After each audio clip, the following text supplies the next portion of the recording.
কুষ্টিয়া দৌলতপুরে উপজেলা স্বেচ্ছাসেবক দল, যুবদল ও ছাত্র দলের আয়োজনে সংবাদ সম্মেলন অনুষ্ঠিত হয়েছে। গতকাল বুধবার রাতে উপজেলা বাজার বিএনপির পার্টি অফিসে সংবাদ সম্মেলন অনুষ্ঠিত হয়েছে। সংবাদ সম্মেলনে উপস্থিত ছিলেন উপজেলা বিএনপির দপ্তর সম্পাদক শের আলী সবুজ, ছাত্র বিষয়ক সম্পাদক হামিদুল ইসলাম, স্বেচ্ছাসেবক দলের আহ্বায়ক রাশিদুল হক শামীম, যুগ্ম আহ্বায়ক আহসানুল হক, কামরুল ইসলাম, ছাত্র দলের আহ্বায়ক মাসুদুজ্জামান রুবেল। এ সময় শের আলী সবুজ লিখিত বক্তব্য বলেন। প্রিয় সাংবাদিকবৃন্দ, আসসালামু আলাইকুম।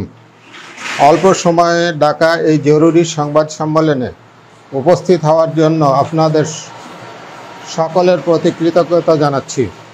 আপনারা নিশ্চয় অবগত আছেন, স্বৈরাচার শেখ হাসিনার সরকার আমলে কুষ্টিয়ার দৌলতপুর উপজেলার সাব ডিস্ট্রিক্ট কার্যালয় সহ বিভিন্ন সরকারি অফিসে নিয়মিত চাঁদাবাজি হয়ে আসছিল।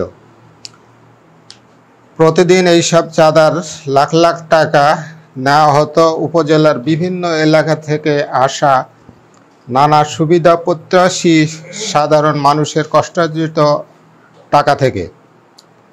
সম্প্রতি ছাত্র জনতার আন্দোলনের মুখে শেখ হাসিনার আওয়ামী লীগ সরকার পতনের পর সারা দেশের মতো দৌলতপুরের মানুষও ইতিবাচক সংস্কারের স্বপ্ন দেখছে।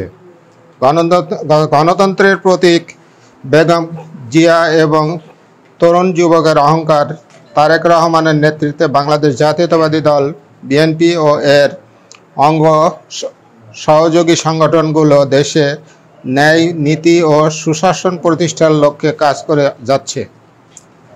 তারই ধারাবাহিকতায় দৌলতপুর উপজেলা পরিষদ এলাকায় দুর্নীতি, চাঁদাবাজি বন্ধ করতে দৌলতপুর উপজেলা বিএনপির সভাপতি, সাবেক সংসদ সদস্য রেজা আহমেদ বাচ্চু মোল্লার নির্দেশে সজাগ দৃষ্টি রেখে আসছে স্থানীয় ছাত্র জনতা। এমত অবস্থায় গত কয়েকদিন ধরে কিছু লোক বিএনপি দলীয় নানা সংগঠন ও পদের নাম ভাঙিয়ে দৌলতপুর সাব ডিস্ট্রিক্ট কার্যালয় সহ নানা দপ্তরে চাঁদা দাবি করে।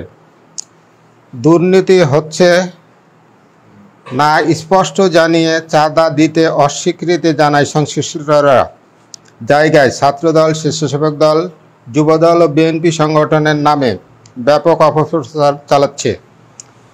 বাংলাদেশের গণতন্ত্র, স্বাধীনতা ও সার্বভৌমত্বের অগ্রপথিক এই সংগঠনের নামে অপপ্রচার বন্ধ ও প্রকাশ্য দিবালোকে ব্যবহার করা অবৈধ আগ্নেয়াস্ত্র উদ্ধার করার জন্য পুলিশ প্রশাসনকে জোর অনুরোধ জানাতে এবং রাষ্ট্রের অন্যতম স্তম্ভ গণমাধ্যমকে বিষয়টি পরিষ্কার করতে আমাদের আজকের এই জরুরি সংবাদ সম্মেলন।